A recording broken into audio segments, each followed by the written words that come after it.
मठाधीश और माफिया में कोई ज्यादा फर्क नहीं होता।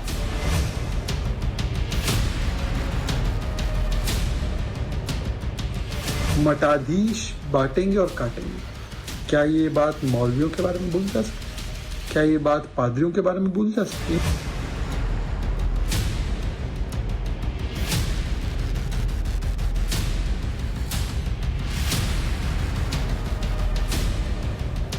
यूपी में 9 सीटों पर होने वाले उपचुनाव से ठीक पहले एक बार फिर सियासत में मठाधीश शब्द की एंट्री हुई है। इस वक्त आप उत्तर प्रदेश में सियासत के सेंटर लखनऊ की तस्वीरें देख रहे हैं, जहां समाजवादी पार्टी के दफ्तर के बाहर लगा ये नया पोस्टर बयान कर रहा है कि मुकाबला बेहद कड़ा है, जिसमें एक तरफ है 27 के सत्ताधीश तो दूसरी तरफ मठाधीश। शायद बताने की जरूरत नहीं कि समाजवादी पार्टी के दफ्तर के बाहर लगे इस पोस्टर से निशाना डायरेक्ट सीएम योगी पर साधा गया है। इस पोस्टर के ऊपरी हिस्से में लिखा है, मठाधीश बांटेंगे और काटेंगे, जबकि पीडीए जोड़ेगी और जीतेगी। जाहिर है योगी पर हमले के लिए उनकी पहचान और सनातन से जुड़े शब्द मठाधीश का इस्तेमाल किया गया है। उत्तर प्रदेश में उपचुनाव से पहले समाजवादी पार्टी से लेकर बीजेपी बढ़त बनाकर अपना माहौल बनाने की कोशिश में जुट गए हैं और उसी कड़ी में समाजवादी पार्टी में लगातार रोज एक के बाद एक पोस्टर लग रहे हैं। एक नया पोस्टर लगा है जिसमें मठाधीश बांटेंगे, हमला योगी आदित्यनाथ पर, और काटेंगे, पीडीए जोड़ेगी और जीतेगी। मतलब समाजवादी पार्टी की स्ट्रेटजी ये है कि बीजेपी की जो नेगेटिव पॉलिटिक्स है उसे जनता के सामने रखा जाए और पोस्टर के जरिए वही कहने की कोशिश समाजवादी पार्टी के कार्यकर्ता कर रहे हैं। पीडीए पर खासा फोकस कि पीडीए जुड़ेगा और समाजवादी पार्टी जीतेगी। लेकिन जो योगी आदित्यनाथ कहते हैं कि बटेंगे तो कटेंगे, उस पर हमला भी बोला है कि अगर मठाधीश बांटेंगे और काटेंगे तो पीडीए उसके जवाब में जोड़ेगी और समाजवादी पार्टी जीत हासिल करेगी। 9 सीटों पर उपचुनाव हो रहा है। झारखंड भी समाजवादी पार्टी लड़ रही है, महाराष्ट्र भी लड़ रही है। हालांकि दोनों जगह इंडिया गठबंधन से अलग संभावनाएं समाजवादी पार्टी तलाश करने की कोशिश में जुटी है। लेकिन यूपी में कांग्रेस और समाजवादी पार्टी का जो अलायंस है वो मजबूती से 9 सीटों पर चुनाव लड़ रहा है। कांग्रेस सपोर्ट में आ गई है, एक भी सीट पर चुनाव नहीं लड़ रही है, समाजवादी पार्टी को समर्थन दिया है। लेकिन मुकाबला कैसे बीजेपी से हो, तो पोस्टर के जरिए अपनी स्ट्रेटजी जनता के बीच रखने की कोशिश साफ नजर आती है। योगी के बटेंगे तो कटेंगे के नारे के बाद हरियाणा में जो सियासी खेल बदला, बीजेपी उसी खेल को यूपी में दोहराने की कोशिश में है।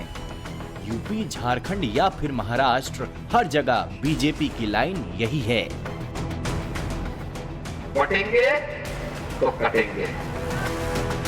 उत्तर प्रदेश में तो हिंदुओं को एकजुट करने वाले बटेंगे कटेंगे के नारे के इर्द गिर्द पूरे चुनाव का ताना बाना आकर टिक चुका है।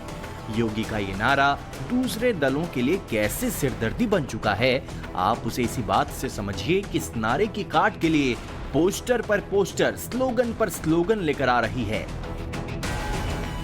ये रहा पहला पोस्टर, ये दूसरा पोस्टर, ये है तीसरा पोस्टर, ये रहा चौथा पोस्टर, ये रहा पांचवा और ये रहा सबसे ताजा मठाधीश के जिक्र वाला छठा पोस्टर, जो बताने के लिए काफी है कि योगी के कटेंगे बटेंगे वाले नारे की काट को लेकर समाजवादी पार्टी किस कदर कंफ्यूज है। भारत के इतिहास में, भारत के राजनीतिक इतिहास में और दुनिया के लोकतांत्रिक इतिहास में इतना खराब नारा किसी पार्टी ने नहीं दिया होगा। समाजवादी पार्टी ने अपने छठे पोस्टर में जिस तरह मठाधीश शब्द का इस्तेमाल करके योगी पर निशाना साधा है, उससे कहीं ना कहीं ये सवाल भी खड़ा होता है कि क्या समाजवादी पार्टी योगी पर पर्सनल अटैक पर उतर आई है। क्योंकि योगी एक मठ के महंत हैं, तो क्या ये निशाना सीधे सनातन पर भी है? फिलहाल तो बीजेपी ने इस मौके को लपक लिया है। समाजवादी पार्टी का नया पोस्टर ये साबित करता है कि अखिलेश यादव के रग रग में हिंदू विरोध है। ये हिंदू साधु संतों के प्रति समाज के अंदर घृणा पैदा करना चाहते हैं। इसीलिए पिछले 1 साल से इन्होंने प्रभु श्री राम के अयोध्या में दर्शन नहीं करे। ये समाज को बांटना चाहते हैं और ये हिंदुओं को जाति में बांटना चाहते हैं। कुछ ही समय पहले अखिलेश यादव ने कहा था कि वो गोरखनाथ मंदिर की तरफ बुलडोजर का रुख आगे करेंगे। इससे ये साबित होता है कि अखिलेश यादव का बस चले तो वो हिंदुओं के प्रति समाज में नफरत पैदा करे और हिंदुओं की जान अखिलेश यादव के शासन में खतरे में पड़ सकती है। पहले में पूर्व में भी खतरे में पड़ी है। ये समझ में आता है कि हिंदू को दो गाली ताकि मिले वोट बैंक की ताली। इसीलिए हिंदू समाज का, हिंदुओं का अपमान, यही इंडिया अलायंस की पहचान। और अब मठाधीश बांटेंगे और काटेंगे। क्या ये बात मौलवियों के बारे में बोली जा सकती है? क्या ये बात पादरियों के बारे में बोली जा सकती है? नहीं बोलना चाहिए। इस पोस्टर से पहले अब तक समाजवादी पार्टी ने जितने पोस्टर जारी किए थे उसमें वो अपने वोट बैंक को टारगेट करती नजर आई। लेकिन इस चुनाव में ये पहली बार है जब अखिलेश की पार्टी ने सीधे सीधे योगी पर एक तरह से पर्सनल अटैक किया है। और ऐसा करने के पीछे पार्टी के कार्यकर्ता जो तर्क दे रहे हैं, अब वो भी सुनिए। एक मठाधीश, एक पीठ का पिटिशनर, आप बताओ, जहां वो इंसानियत की बात करते हैं, अपनत्व की बात करते हैं, वो हरियाणा में जाते हैं बांटने, तो बोलते हैं जो बांटेगा वो कटेगा। आप उत्तर प्रदेश को बांटने, खून खराबे की राजनीति करने के लिए ये महाराष्ट्र और हरियाणा में इन्होंने जो बयान दिया था, उस बयान पे समाजवादी पार्टी, पीडीए परिवार, दलित, अगड़ा, पिछड़ा, उन सबकी भावनाओं को मैंने अपने शब्दों में इन्होंने कक्का दिया। समाजवादी पार्टी रोज नए नारे, नए होर्डिंग, नए बैनर के साथ मैदान में सामने आ रही है। कंफ्यूज हो गई है, तय नहीं कर पा रही है कि नारा क्या रखें। समाजवादी पार्टी इतनी बौखला गई है कि कैसे जाति मजहब के समीकरणों को साधें, कैसे सबको साथ लेकर के चल सके, क्योंकि भारतीय जनता पार्टी तो सबको साथ लेकर चलने की बात कर रही है। लेकिन ये कुछ का साथ और अपनों का विकास जो इनकी थ्योरी थी, ये अब तक एमवाई का समीकरण गढ़ने वाले जो पीडीए का समीकरण गढ़ रहे थे, आज इनका पीडीए का नारा डिरेल हो गया है। और इसीलिए रोज नए नए नारे को खोज रहे हैं, नए नए पोस्टर लगा रहे हैं, लेकिन नारों और पोस्टर से भी उनकी चुनावी नैया पार नहीं होने वाली। ये उपचुनाव सभी की सभी सीटों पर बुरी तरह से हारने वाले हैं। असल में यूपी के राजनीतिक मैदान में बटेंगे तो कटेंगे और एक रहेंगे तो सेफ रहेंगे जैसे नारों का असर साफ साफ नजर आ रहा है। इस नारे ने सांप्रदायिक ध्रुवीकरण को तेज किया है। हिंदू वोटर्स को एकजुट करने में नारा कारगर साबित हो रहा है। इसीलिए पीडीए यानी पिछड़ा दलित अल्पसंख्यक राजनीति के जरिए जाति पॉकेट्स को साधकर लोकसभा चुनाव 2024 में बेहतर प्रदर्शन करने वाले अखिलेश यादव लगातार इसकी काट खोज रहे हैं। समाजवादी पार्टी अपनी पीडीए पॉलिटिक्स को किसी भी कीमत पर बिखरने नहीं देना चाहती।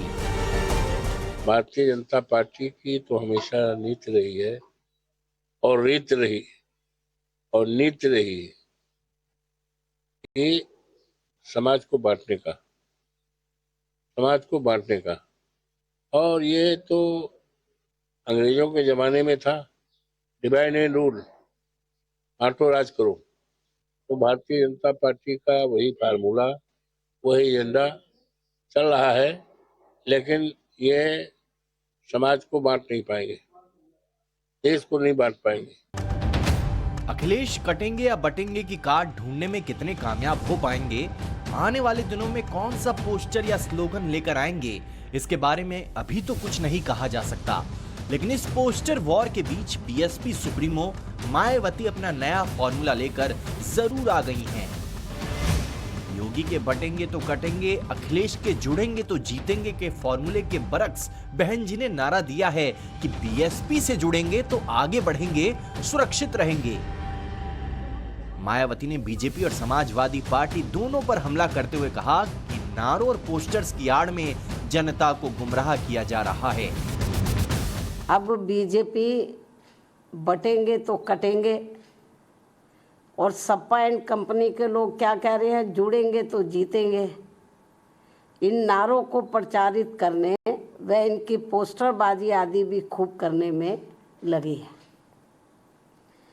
जबकि इनकी हर मामले में रही दोगली सोच व नीतियों को ध्यान में रखकर वास्तव में होना ये चाहिए कि बीएसपी से जुड़ेंगे तो आगे बढ़ेंगे व सुरक्षित भी रहेंगे। यूपी की 9 सीटों पर होने वाले उपचुनाव का सत्ता और सरकार पर कोई असर नहीं होने वाला, लेकिन लड़ाई नाक की है, अस्तित्व बचाने की है।